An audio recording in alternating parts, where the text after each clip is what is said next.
भगत सिंह जी ने कहा था कि बहरी सरकार तक अपनी आवाज़ पहुंचाने के लिए धमाका ज़रूरी था। बेशक सरकार अंग्रेजों की नहीं है, हम गुलाम नहीं हैं, लेकिन भ्रष्टाचार अनसुनी अभी भी है और आवाज़ उठाना ज़रूरी है। और धमाका जितना ज़ोरदार होगा, आवाज़ उतनी प्रमुखता से पहुंचेगी। उसी धमाके को और प्रबल बनाने की एक कोशिश मेरी तरफ से भी। बस यह धमाका अहिंसात्मक रूप से होगा। इस वीडियो को ज़्यादा से ज़्यादा शेयर करके लोगों तक बात पहुंचाइए और ट्विटर पर SSC UFM committee hashtag SSC UFM committee पर ट्वीट करके अपना सहयोग दें। कुछ छात्रों के भविष्य का सवाल है। इस कैंपेन का उद्देश्य यूएफएम के लिए कमेटी गठन को लेकर प्रशासन से अपील करना है। ये कैंपेन 27 अप्रैल को दोपहर 12 बजे से शुरू होगा, तो ज़्यादा से ज़्यादा मात्रा में ट्वीट करिए। और यदि आपने ये सोचकर आवाज़ नहीं उठाई कि इससे आपको क्या लेना देना, तो कल ये आपके साथ भी हो सकता है, आपके अपने बच्चों के साथ भी हो सकता है। वीडियो को अंत तक देखकर खुद निर्णय कीजिए। नमस्कार दोस्तों, मेरा नाम है आशीष पाल और आज हम जिस टॉपिक का एनालिसिस करेंगे वो है यूएफएम यानी अनफेयर मीन्स, जिसका प्रयोग करके एसएससी ने कई छात्रों को फेल कर दिया। यूएफएम कुछ नया नहीं है, पहले भी इसका प्रयोग होता रहा है, तो इस बार इतना शोर क्यों, आइए देखते हैं। हाल ही में एसएससी सीएचएसएल ने 2018 का रिटर्न एग्जाम 29 सितंबर 2019 को कंडक्ट कराया, जिसका रिजल्ट 25 फरवरी 2020 को आया था। आपकी जानकारी के लिए बता दूं कि सीएचएसएल 3 फेज में होता है। फर्स्ट फेज ऑनलाइन होता है, जिसमें 4 सब्जेक्ट 25-25 क्वेश्चंस के होते हैं और 60 मिनट का आपको टाइम मिलता है। Second phase pen paper based होता है, इसमें आपको ऐसे और लेटर राइटिंग करनी होती है, इसमें भी आपको 1 घंटे का टाइम मिलता है। और थर्ड फेज में कंप्यूटर स्किल टेस्ट होता है। लगभग 30 लाख अभ्यर्थियों ने सीएचएसएल 2018 में फॉर्म भरे थे, उसमें भी 15 लाख अभ्यर्थी परीक्षा में शामिल हुए। और अब जब रिटर्न पेपर का रिजल्ट आया 25 फरवरी 2020 को, तो उसमें 32,600 छात्र पास हुए हैं और 4,500 छात्र उनको यूएफएम के तहत फेल कर दिया गया। ये आंकड़ा एक न्यूज वेबसाइट की आर्टिकल से लिया है मैंने। कुछ छात्रों ने आरटीआई के तहत अपनी कॉपियां मंगवाई, जो मेरे पास उपलब्ध हैं। आप पहले इन कॉपियों को देखिए, जिससे आप इस मामले की गंभीरता को समझ सकेंगे। पेपर में क्वेश्चन ये आया था कि you are Shiv Shivani, resident of CGO complex, Lodhi road, new Delhi, write a letter to your younger brother Naman apprising him for harmful effects of excessive use of cell phones. यहाँ पर एड्रेस जो दिया है वो केवल एक बिल्डिंग का नाम दिया है, कंप्लीट एड्रेस नहीं दिया है। केवल सीजीओ कॉम्प्लेक्स लिखा है। यहाँ से पता नहीं चलता है कि लेटर कहाँ जाएगा। तो छात्रों ने अपने विवेक का इस्तेमाल करते हुए अपनी तरफ से उसमें एक मकान नंबर जोड़ दिया, जिसको विजिलेंस टीम ने यूएफएम की कैटेगरी में डाल दिया। विजिलेंस टीम का कहना है कि इन्होंने अपनी आइडेंटिटी उजागर करने की कोशिश की। अब हाउस नंबर 99XX से किस तरह से आइडेंटिटी उजागर होती है, मुझे नहीं समझ में आता। इसी को आधार बनाकर इस छात्र को 0 नंबर दे दिए गए, जबकि एग्जामिनर ने इसको 67 नंबर दिए थे और विजिलेंस टीम ने 0 नंबर दे दिया। ऐसी ही एक और कॉपी है जहां पर 150 को सर्किल इन्होंने कर दिया है कि ये आइडेंटिटी दिखाने की कोशिश है, और इसे भी 0 नंबर दे दिए गए।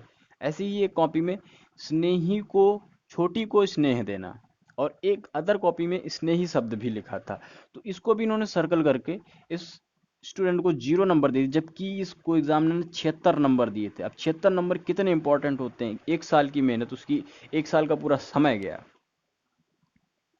ऐसा ही 2018 सीजीएल का जो पेपर होता है, जहां से बड़ी पोस्ट पर लोगों का सिलेक्शन होता है, उसमें भी इसी तरह का एक क्वेश्चन पूछा गया था। इसमें भी एड्रेस कंप्लीट नहीं है।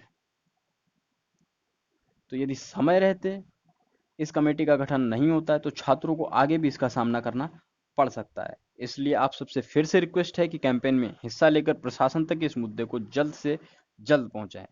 एसएससी ने नोटिफिकेशन में जरूर कहा था कि आप कहीं भी अपना रोल नंबर, नाम, व्यक्तिगत जानकारी साझा नहीं कर सकते।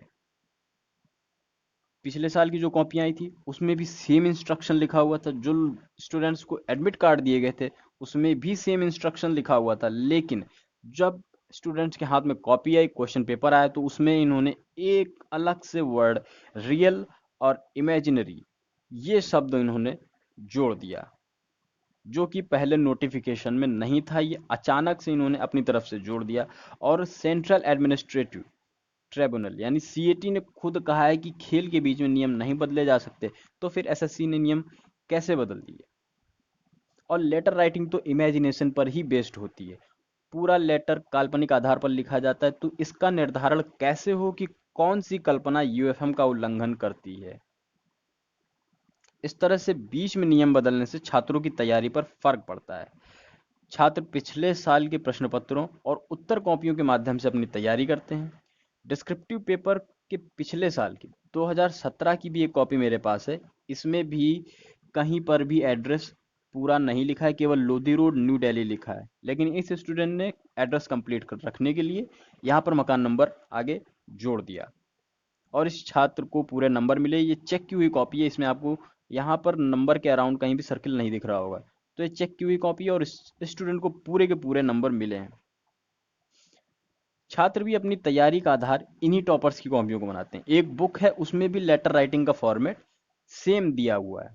इसमें भी लिखा है कि एड्रेस जो होना चाहिए वो फुल पोस्टल एड्रेस होना चाहिए, नहीं तो उस एड्रेस को इनकम्प्लीट माना जाएगा, और ये इसका फॉर्मेट भी दिया हुआ है।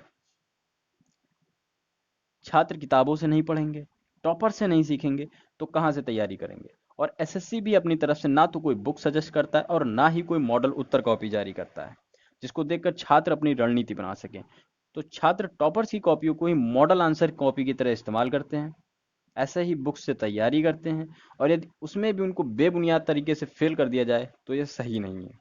छात्रों की बस इतनी ही गुजारिश है कि जल्द से जल्द इस समस्या का निपटारा हो, जल्द से जल्द यूएफएम कमेटी का गठन हो, ताकि उनके भविष्य पर लगा प्रश्न चिन्ह, उनके एक साल की मेहनत, एक साल के बहुमूल्य समय का समुचित परिणाम उनको मिल सके।